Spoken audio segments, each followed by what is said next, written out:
On the day my fiancé pretended to have amnesia, he dragged me to the county's office and turned the marriage we had just received the day before into a divorce. 2 days later, my meticulously planned wedding proceeded as scheduled. He was still the groom, but the bride had been replaced by his on-again, off-again ex-girlfriend. When we met again, his eyes were red as he clutched my hand. "Grace, where have you been? Why didn't you come looking for me all these days?" I feigned a blank expression, as if looking at a stranger. "Excuse me, who are you? Do we know each other?" "Grace, be at the county's office at 9 for the divorce," Ethan commanded, then hung up the phone without waiting for my reply. Ethan was my fiancé. He had amnesia. The first thing he did after losing his memory was call me to get a divorce. The certificate we received yesterday morning was to become a divorce first thing today. I walked to the county's office and found that Ethan wasn't alone. The woman intimately linked arm in arm with him was someone I knew well. I had seen her in Ethan's private media. Her name was Chloe, his on-again, off-again ex-girlfriend of 5 years. She seemed to have disappeared from Ethan's private social feed, visible only to himself, only when I showed up. But now Ethan had amnesia, and he had forgotten only me. So she was back by Ethan's side. Seeing me, Chloe's smile seemed to falter, becoming timid. She stammered, "Ms. Grace, please don't misunderstand, Ethan and I are just..." As she spoke, she didn't loosen her grip, but instead held his arm even tighter. From an angle Ethan couldn't see, she raised an eyebrow and smirked at me. Ethan squeezed her hand, gently and intimately kissed her hair, and said in a firm tone, "I asked Chloe to come with me. There's no misunderstanding, she's always been my girlfriend." My heart suddenly ached. Meeting's triumphant gaze, I forced a stiff smile and nodded. "Okay, I understand. There weren't many people getting divorced. WH." And processing the paperwork, the staff member looked at me with surprise. I was also surprised. She was the same person who had processed our marriage yesterday. At the time, she had even congratulated us, saying, "Happy marriage, a lifetime of happiness together." We had smiled and thanked her. Today, we were back, but to get a divorce. The person holding Ethan's arm wasn't me, it was Chloe. I stood in front of them, feeling utterly superfluous and embarrassed. The staff member eyed the 3 of us suspiciously, then said after a moment, "I'm sorry, but this doesn't comply with regulations." Ethan frowned, impatient. He just made a single phone call. And we got the divorce. It was quite ironic, the same official, but no longer bearing a sweet photo of us. I clutched the document in my hand, trying to ignore the burning pain in my chest. Chloe, with a look of feigned innocence, asked me as if casually, "You're already divorced, so you're not going to cling to Ethan's house, are you?" After asking, she seemed to realize something and quickly added, "Oh, sorry, I know Ms. Grace doesn't own a place. Since you were married for a short time, if you want to stay for a few days, Ethan won't object." Ethan interrupted her, looking at me with a voice devoid of emotion. "You're divorced, take your clothes and move out now." His tone was cold and entitled. As if he wasn't the one who had faked amnesia. My throat tightened instantly. The bright red divorce in my hand flashed before my eyes. Wasn't this exactly why he faked amnesia? What was the point? I was never one to relentlessly pursue someone. If he wanted a divorce, why would I cling to a man who didn't love me? It was just laughable that 5 years of our relationship couldn't even earn me a straightforward explanation. A marriage ending in such a ridiculous way. I took a deep breath, forcing a stiff smile. "All right, as you wish." The car Ethan was driving was the wedding we had chosen together. When we bought it, Ethan and told me, on our wedding day, "I'll use this car to bring my Grace home." The car was picked up only yesterday afternoon, I hadn't even ridden in it yet. And now, in the passenger seat of that car, sat Chloe. It had become a testament to their love. Ethan leaned over, intimately fastening Chloe's seatbelt. They were very close, their breaths mingling. As sat up, Chloe sweetly kissed him on the cheek. Instinctively, Ethan looked up and met my gaze. Chloe followed Ethan's gaze and saw me, then said with displeasure, "Excuse me, but this car is a gift from Ethan, exclusively for me. I don't want any other woman sitting in it." Ethan said, his eyes full of indulgence, "Of course. It's a gift from your husband, how could anyone else sit in it?" With that, Ethan and Chloe drove away, leaving me behind. The pungent car blew directly into my face. My nose stung, and a tear, finally unable to bear the weight, rolled down, tumbling into the dust on the ground and disappearing. When I hastily hailed a taxi and rushed over, the mansion gates were tightly shut. My were simply tossed on the ground outside the gate, mixed with the rain from last night, covered in mud and grime. After knocking for a long time, Aunt from the mansion opened the door. Her expression was a little awkward. Miss Chloe told me to throw all of these out. Chloe's voice drifted over. Oh? Are these your things? I'm so sorry, I thought they were just trash nobody wanted, so I had them all thrown out. I didn't mean to, Miss Grace, you're not angry, are you? Chloe walked out wearing her pajamas, deliberately exposing the hickey on her neck. I pretended not to see it, merely tugging at the corner of my mouth. Miss Chloe, your upbringing is truly concerning. A reprimand came from inside the house. Grace, don't push your luck. Hasn't Chloe already apologized to you? What else do you want? Looking over, Ethan walked to Chloe's side, his face icy as he stared at me. His gaze swept over the scattered items on THE ground, and he scoffed, just these pathetic scraps, and you treat them like treasures.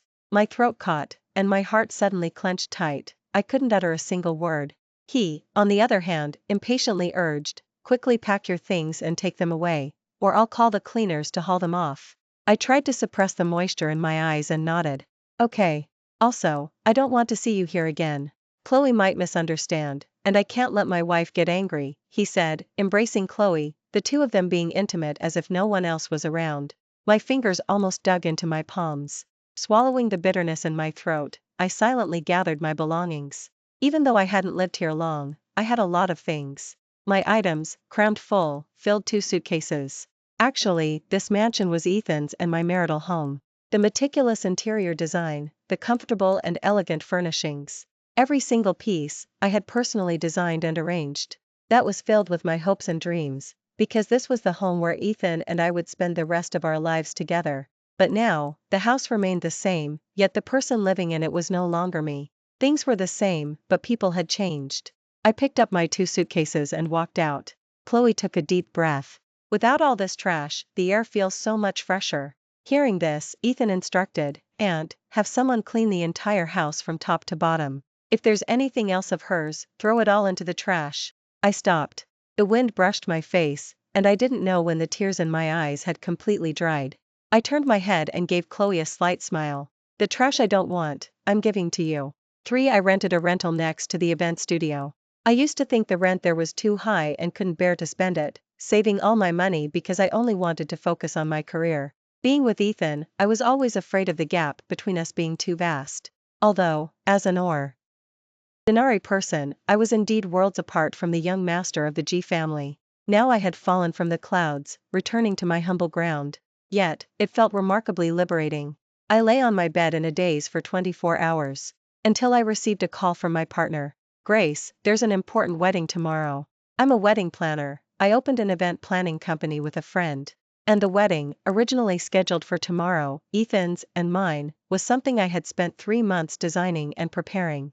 Now, that wedding had become a phantom before it even began. My heart skipped a beat when I heard those familiar words over the phone. I asked, my voice trembling, who are the bride and groom? The names Ethan and Chloe entered my ears. My head began to buzz. There's no way I can officiate their wedding. My partner's hesitant voice came through. Grace, they specifically requested you. You know that if you don't go, our event studio. A single word from Ethan could leave me with no way out in this city. I hung up the phone and collapsed onto the bed. Ethan was doing this to spite me. He specifically demanded I plan his wedding. They were actively provoking me, yet I had no way to avoid it. I quickly got ready and rushed to the wedding venue. What met my eyes was a breathtaking sea of lavender flowers in the estate. A gentle breeze swept through, making the lavender stalks sway like purple waves. I originally chose this wedding venue because I loved lavender most. I hoped that on the most important day of my life, amidst a sea of lavender, I could hold hands with the person I loved most and spend the rest of our lives together. But seeing this flower sea now, only bitterness remained in my heart. I suppressed the bitterness and discussed the wedding arrangements with Chloe in a professional manner. She had many complaints, constantly pointing things out and making me revise them. Ethan sat patiently beside her. His arm was around Chloe's waist, and there was a hint of impatience on his face. Just a few days ago, he had held me the same way, patiently listening as I planned our wedding. After tormenting me for half the day, Chloe finally said, "Forget it, let's just stick to the original plan. After all, Ms. Grace is most familiar with it, and I trust her with it." I looked at the dense notes on the tablet, my fingers clenched tightly. The original plan she referred to was actually the one I had designed for my own wedding. Ethan knew that too. Chloe watched my silent, tight-lipped expression and curled her lips in satisfaction. She said nonchalantly, "The wedding is tomorrow morning. It's a bit rushed, but I'm sure Ms. Grace can make it perfect, right?" I froze for a moment. Ethan's and my wedding was also originally scheduled for tomorrow morning. I looked up and met Chloe's triumphant gaze. The wedding I had meticulously planned for a month had now become Chloe's.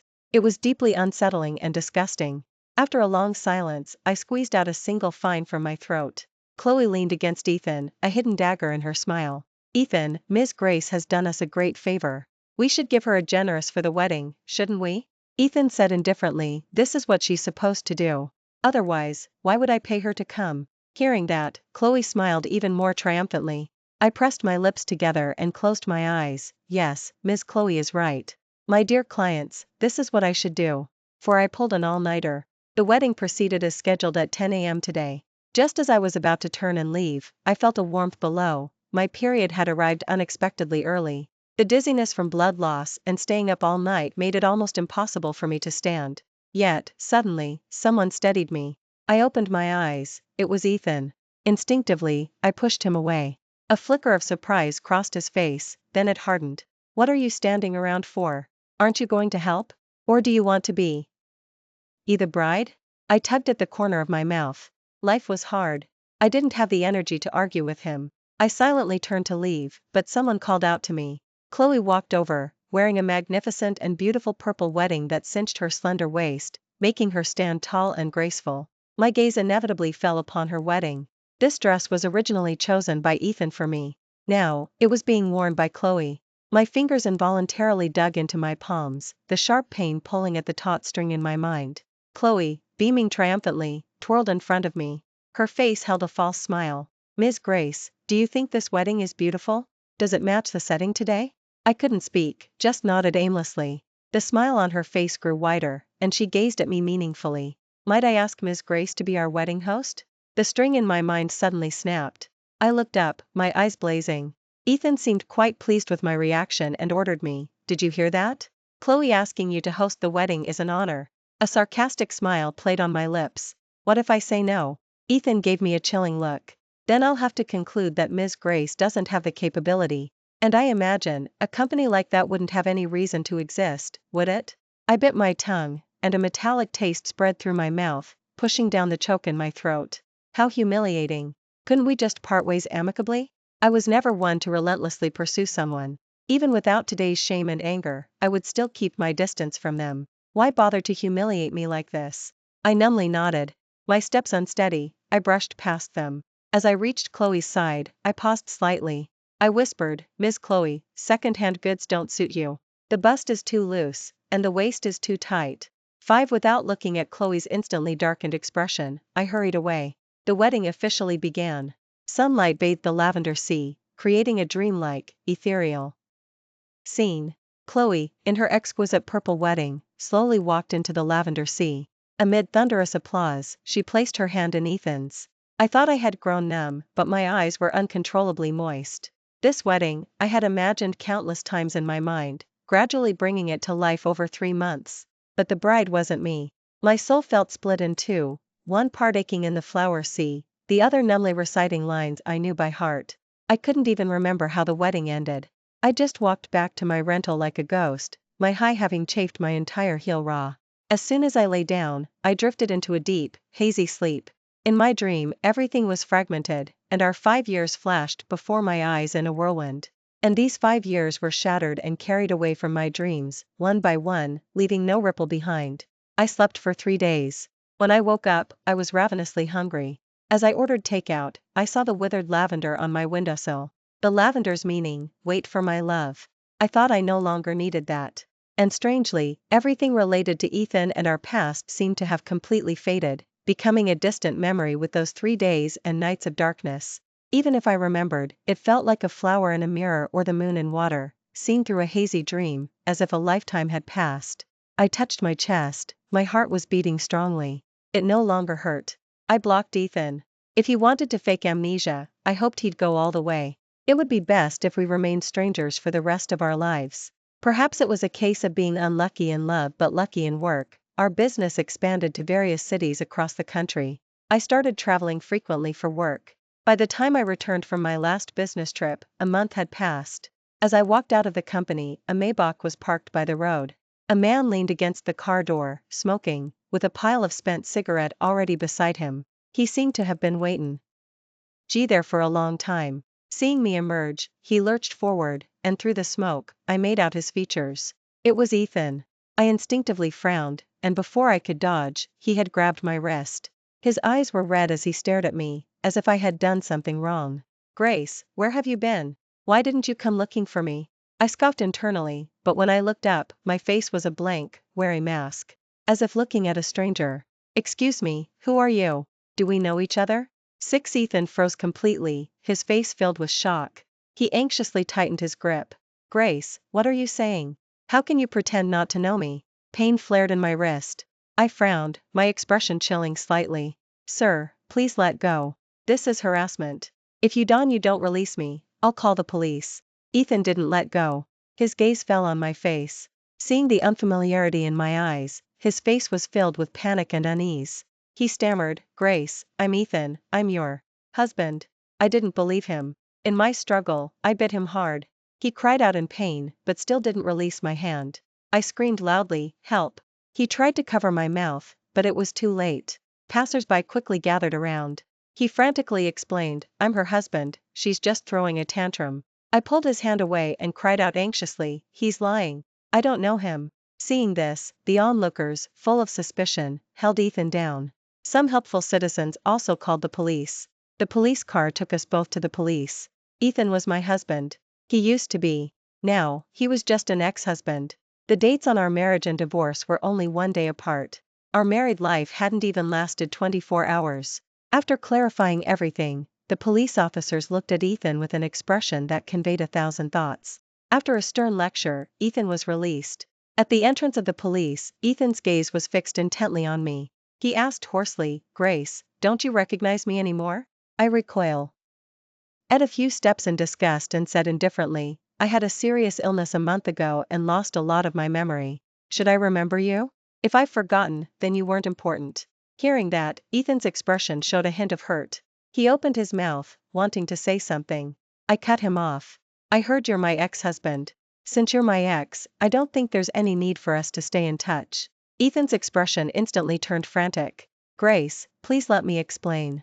Chloe's voice cut in. "Ethan." Looking over, Chloe quickly caught up, her gaze aimed at me full of hostility. She possessively clung to Ethan's arm and demanded, "Why are you here?" I scoffed. "Are you Ethan's wife? You should ask your husband about this, not question an innocent person like me." Chloe's face showed doubt, but she stubbornly insisted Ethan wouldn't be wrong. Ethan, however, uncharacteristically shook off Chloe's hand. His gaze hadn't rested on Chloe for a single moment. He took a step forward, then seemed to stop, pierced by my wary gaze. He explained hoarsely, "Grace, she's not my wife. I never got a marriage with her. You're my only wife." Hearing that, Chloe's face completely darkened. She anxiously reached for Ethan's hand, her tone hurried. "Ethan, can we go home?" Ethan reflexively pushed her away. Chloe fell to the ground, a cry of pain escaping her lips. She cried, her face tear-streaked. "Ethan, I'm hurting."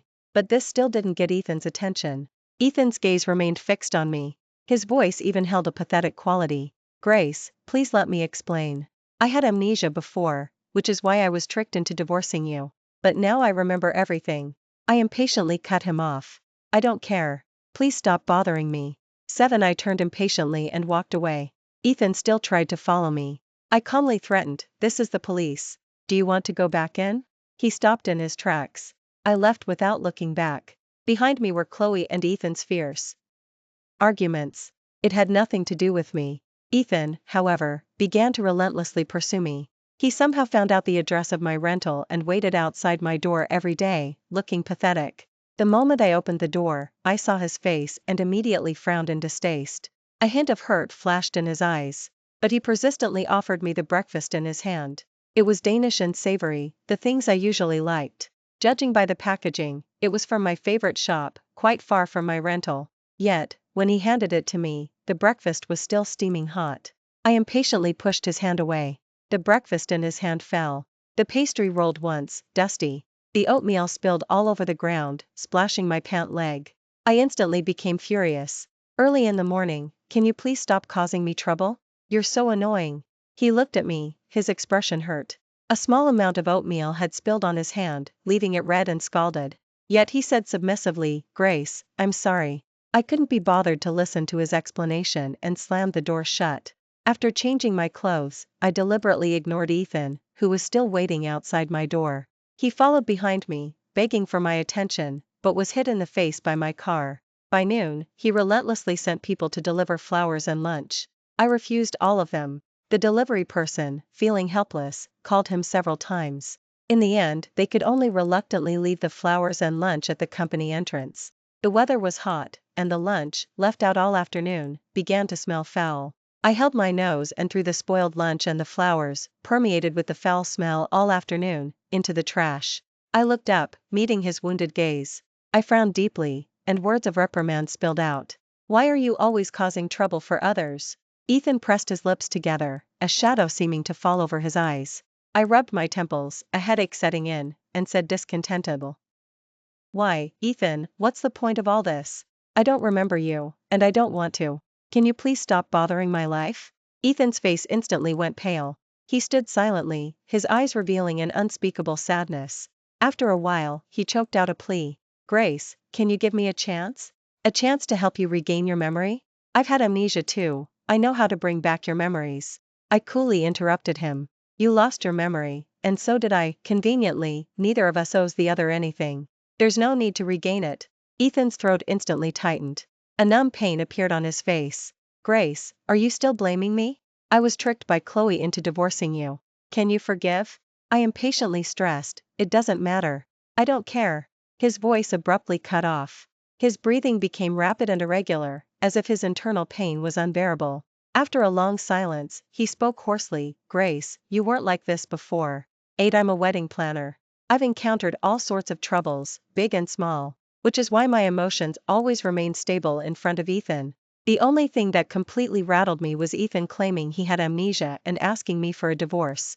I knew he was faking it. This was just his trick to toy with me. But I still lost control. I clearly saw a flicker of smug satisfaction in Ethan's eyes. He was pleased with my loss of control for him. As if only my utter humility and degradation could prove my love for him. How ridiculous. Was he still in elementary school? Testing a girl's love by humiliating her? This wasn't love, it was blatant mockery. He didn't deserve my forgiveness. I turned Ethan away again and again. But he still tirelessly appeared in front of me, time and again. Each time I humiliated his intentions, his face would reveal an unspeakable sadness. Yet, the next day, he would still subserviently try to win me over. One late night, I was scrolling through food videos and craving something, so I casually posted it on social media. The caption read, I really want to eat this. Half an hour later, there was a knock at my door. Ethan stood at my door, his forehead covered in fine sweat. In his hand was the exact dish I had posted on my social feed. Listening to his breathless gasps, I could imagine he must have run to several places late at night before finally finding the dish I wanted. But he didn't utter a single word about his effort. He simply handed the food to me, saying humbly, Grace, didn't you say you wanted this? I bought it for you. The joy he expected didn't appear on my face. Instead, there was a deeper disgust. I pushed his hand away and snapped, Are you doing this on purpose? You know I'm trying to lose weight, and you intentionally make me eat high-calorie food late at night. Why do you always make things worse? I slammed the door shut in a fit of rage. Then, still feeling unsatisfied, I opened the door again. Ethan's dejected face instantly brightened, his eyes sparkling. He said hopefully, Grace, are you willing to accept my gesture now? I scoffed. Get lost, and stop spying on my social media posts. I ripped into him once more. Closing the door, I found his secondary and blocked him. Unable to reach me, he resorted to his old method, staking out my rental and the company every day. A few times, I heard him taking phone calls outside my door. Chloe was yelling and arguing with him on the phone. His company assistant also frequently messaged him, urging him to return. He was the company's manager. His frequent absences during this period had caused many of the company's operations to halt, severely impacting its interests. The company's shareholders also had quite a few complaints about him. He was in a dilemma. I thought he would back down. But he didn't. I opened the door and still saw his figure. His face was very haggard, with some unshaven stubble on his chin. On closer inspection, his eyes were still slightly bloodshot. I had called the police. But after being held for 2 or 3 days, he came out still unrepentant. I scoffed, a respectable CEO of a publicly traded company, insisting on getting charged as a stalker? How can you be so pathetic? Ethan clenched his jawline tight. He silently conveyed his persistence. But I was tired of this tiresome game. I crossed my arms, looking down at him. All right, tell me, what will it take for you to give up? Hearing this, Ethan abruptly straightened up, his eyes shining. He said, overjoyed, Grace, please give me a chance. Let me try to help you regain your memory, okay? Once you remember everything, you'll definitely come back to me. I stared at him meaningfully for a long moment. Are you so certain that once I remember everything, I'll change my mind? But regardless of whether I have amnesia or not, the fact that you divorced me is true, and the fact that you held a wedding with Chloe is also true. I don't believe the recovered me would forgive you. Faced with my aggressive questions, Ethan instinctively took half a step back. His gaze darted away, no longer meeting my eyes. But he spoke with certainty, as if trying to hide his own guilt. Grace, once you remember everything, you will definitely come back to me. I couldn't be bothered to expose his self-deception and said indifferently, I'll give you 1 week. If you can't make me change my mind, then stop pursuing me. Ethan pressed his lips together and pleaded, how about a month? I frowned and said crossly, don't bargain with me. I don't want to waste any more time on you. And you're running out of time too, aren't you? If you keep pursuing me, you'll be the one with problems. Ethan gritted his teeth, remaining silent. I raised my hand to close the door. He reached out to stop me and replied, okay. With that, he looked at me with heavy eyes. In his gaze, longing and hope intertwined. He took my hand and led me to revisit every place where we had left our footprints in this city. Oh. Our first meeting was love at first sight for him. Just a fleeting glance, and he meticulously plotted to get close to me. Unlike those frivolous, superficial rich boys, he didn't rely on money or power to win people over. He would carefully investigate my preferences and find common topics of interest with me. My love for bubble tea, my sweet tooth, my fondness for lavender, my favorite games, my preferred colors, my aesthetic values and principles. He knew all of it perfectly. When chatting with him, I would feel we were kindred spirits, enjoying our conversations immensely. So I lowered my guard and gradually indulged in it. He was like a vast net, enveloping me completely. By the time I fell in love with him, I had nowhere to escape. In our 3 years of dating, it wasn't that I hadn't noticed he wasn't as wonderful as he seemed when we first met. But I thought that was just a normal part of a relationship. And when you love someone, you constantly lower your boundaries, tolerating and accepting your beloved. But's true nature was even worse than I had imagined. I listened to his rambling words beside me, recounting a story from our past. I just watched him with an unruffled expression. He awkwardly averted his gaze, unable to meet the indifference in my eyes. As he continued, I couldn't help but frown. All those beautiful memories he spoke of had long been replaced in my heart by his humiliation and belittlement of me. I couldn't be moved in the slightest. Faced with my indifference, his eyes gradually reddened. He opened the photo album on his phone, explaining where each picture came from. As he flipped through the photos, suddenly, it turned into a picture of Chloe and him. He hurriedly put away his phone, stammering incoherently, Grace, however, simply asked with curiosity, I heard Chloe is your ex-girlfriend. You two have been on again, off again for 3 years, why aren't you with her? Ethan suddenly fell silent. After a moment, he said in a deep voice, she's just my past, Grace. The person I love now is you. I countered, but you had amnesia, and the only person you forgot was me. You chose to marry her, which means I'm not irreplaceable, and that she's important to you. If that's the case, why are you still clinging to me? Wouldn't it be better to be with her? Ethan's lips went pale for a moment, and he couldn't speak. I said lightly, if someone can be forgotten, it means they weren't important to begin with. That applies to you, and it applies to me. I looked him directly in the eyes and added calmly, moreover, amnesia is never an excuse to humiliate someone. His breath hitched, and panic instantly spread from the depths of his eyes, consuming them. His lips fumbled for words, but his voice seemed to have vanished. After a moment, he whispered, Grace, just 3 more days. I'll make sure you remember our past. I gave a derisive scoff, offering no reply. On the 4th day, he brought back the Russian cat that had been boarded at the pet store. The blue pounced at my feet, rubbing affectionately against my hand, unwilling to leave. As I stroked its dull, matted fur, my body suddenly tensed. This blue was the birthday gift he gave me on my 26th birthday. Hidden within a large bouquet of lavender was a tiny kitten, only 3 months old. The little kitten peeking its head out from the flowers was so adorable, it melted your heart. He held the flowers and the cat, a gentle smile on his face. Grace, would you be willing to give this little kitten a home? I stroked the kitten's fluffy little head, and my voice involuntarily softened. Little kitty, want to come to Auntie's home? The kitten let out a faint meow. Louder than the meow was Ethan's reply, yes, I'd love to. He squeezed in beside me, his voice laced with amusement. The kitten still needs a dad. You wouldn't want him to grow up without a father's companionship, would you? I realized the implication of his words, and my face immed. I flushed. I mumbled, dream on. But with his relentless persistence, I finally agreed to move in with him. Now, as Ethan recalled that memory, his eyes were full of tenderness. I stroked the Russian cat curled on my lap, my expression distant, my heart still. I remembered the day Ethan threw me out. All I could take with me was what they considered trash. Even this Russian cat, his birthday gift to me. It was mine in name, but I couldn't take it. A sarcastic smile curled on my lips. I composed myself and sternly accused him, how could you put the cat in the lavender? Don't you know lavender is poisonous to cats? What if it accidentally eats some and gets poisoned? Furthermore, who gives a living creature as a birthday gift? This is a life, and whoever adopts it needs to take responsibility for its entire existence. Or are you saying a cat means nothing to you? You'll keep it if you want, and abandon it if you don't? My barrage of accusations stunned Ethan.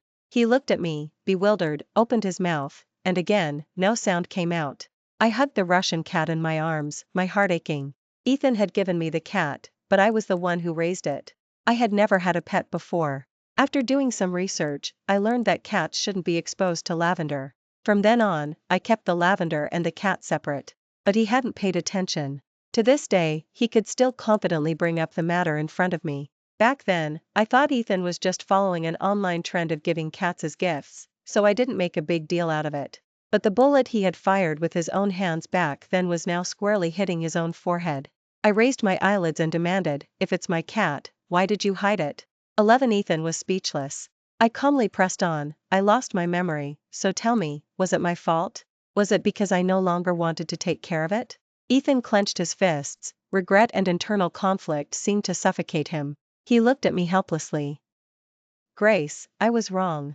It's all my fault for losing my memory and not handling these things well, making you sad. I will never make the same mistake again. I casually concluded, memory loss isn't an excuse for not taking good care of a cat. I averted my gaze, unwilling to look at his defeated expression. I informed him, since it's my cat, I'm taking it with me. At my words, Ethan's face instantly brightened. Grace, I knew you wouldn't abandon the cat. I rudely cut him off, draw up a contract. You are not to take the cat from me again.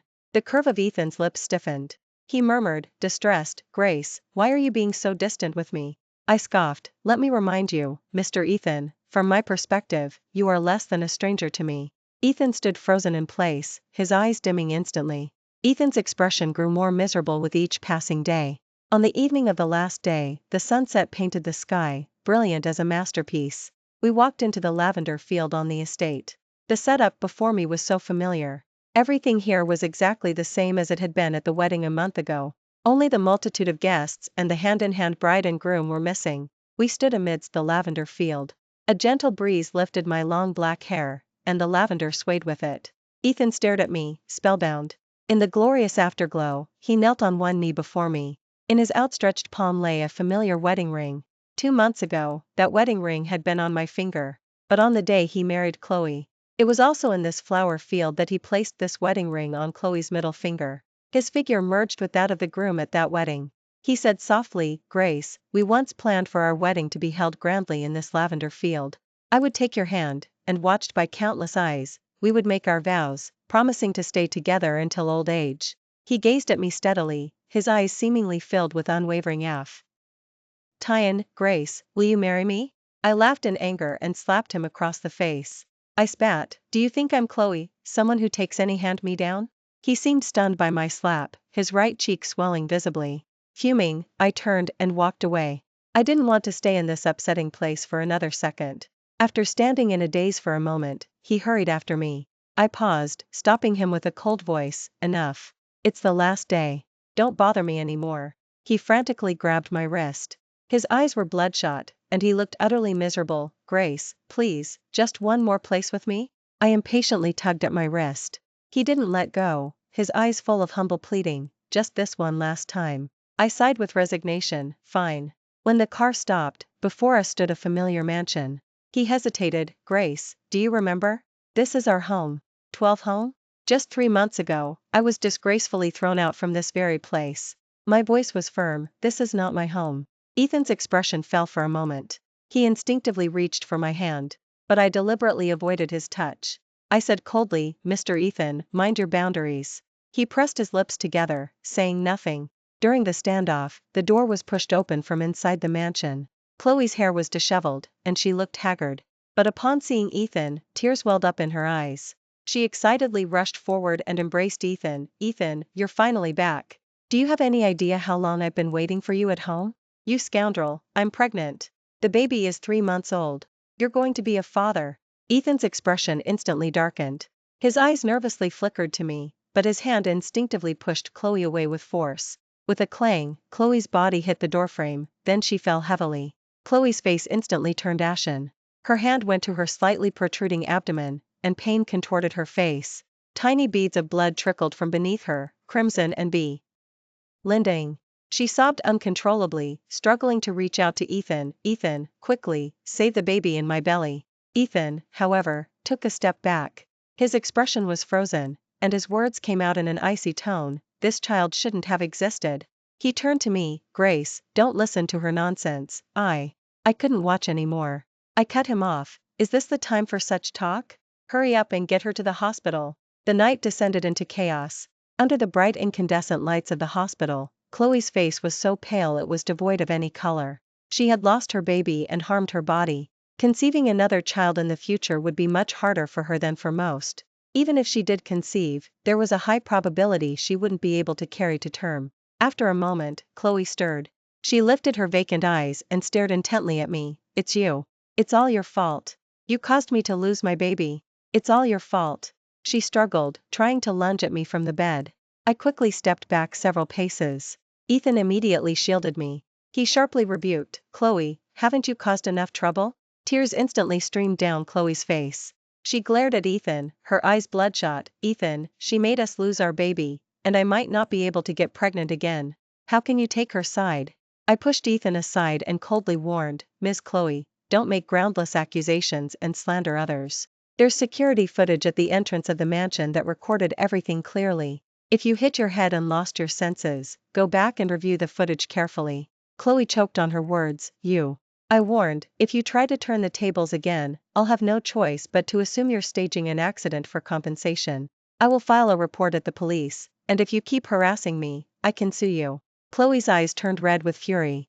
Ethan rubbed his temples, his voice indifferent. If the child is gone, it's gone. You never should have go.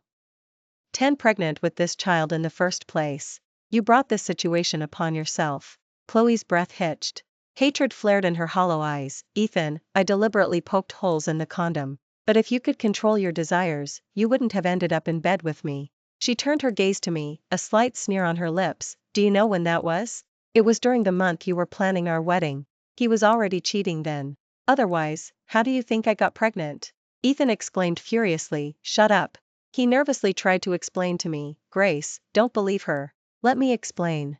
The baby in her belly has nothing to do with me. I don't know whose it is. She's just trying to pin it on me. I cut him off. I don't need your explanation. At that moment, my face was calm and expressionless, as if I were watching a drama that had nothing to do with me. I said flatly, Ethan, I don't care. Our arrangement is over. From now on, don't bother me again. I turned and left.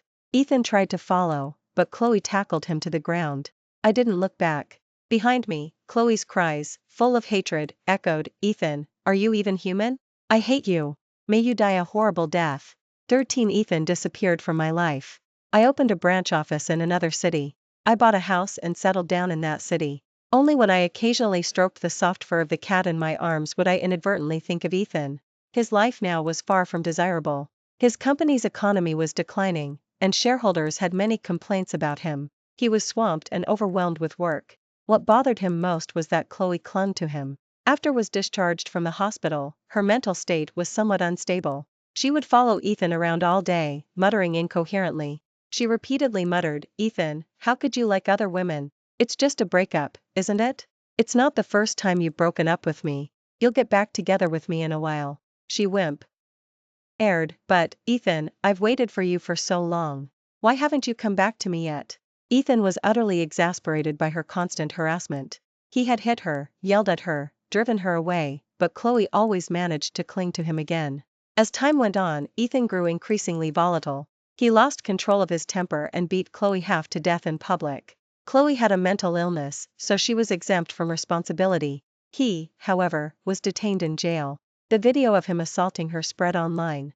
Netizens condemned him fiercely, everyone wanting to ostracize him. Under the online backlash, his past acts of stalking and harassment towards me were dug up. He once again incurred public outrage. Amidst the public outcry, his company's stock plummeted. When he returned to the company, he would face accountability from the company's shareholders. But now, Ethan had too much on his plate to worry about others. He had beaten Chloe so severely that she was admitted to the ICU. Chloe's relatives sought accountability from him and sued him in court. Now had only two choices, either lose the lawsuit and be imprisoned, or care for Chloe for the rest of his life under the supervision of her family. This matter caused a huge stir online for a month. When the public uproar died down, Ethan and Chloe secretly obtained a marriage. He married Chloe, the woman he once looked down upon. And for the rest of his life, he would have to care for Chloe, whose mental state fluctuated between sanity and madness, all under the watchful eyes of her family. He would be plagued by Chloe for the rest of his life. I never thought I would see Ethan again. It was just by chance. He caught sight of me, his eyes filled with complex emotions. After a moment, he called out to me, "Grace, are you doing well now?" I glanced at Ethan. He was clearly not doing well. His hair had turned gray, the wrinkles around his eyes had deepened, and his face carried a heavy, defeated air. I heard he now had shares in the company but no real power.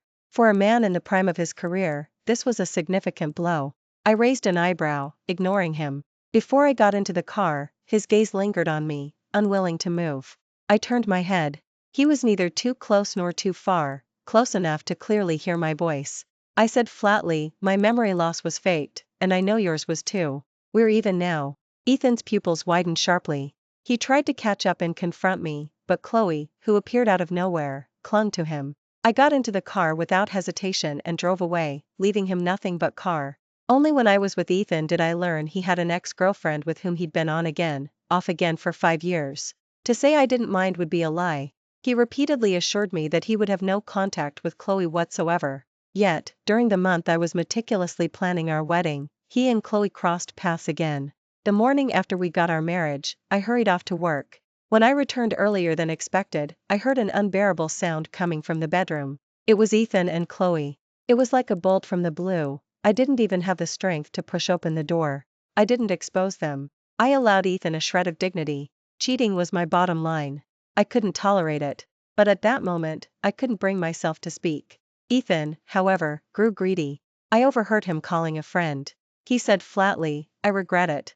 I don't want to be tied down by marriage so young. Besides, she doesn't seem to love me as much as Chloe does. Chloe would be utterly distraught for me. She's different, she's too calm, a little boring. I want to separate from her for a while. Once I figure things out, I'll go back to her." Amnesia? If I lost my memory, would she lose her composure for me? I want to see how far she would go for me. Thank you for listening to today's story. If you enjoyed this video, please like and share it with your friends. We look forward to hearing your thoughts in the comments section. Feel free to share your views, and don't forget to subscribe to our channel for more exciting stories. See you next time.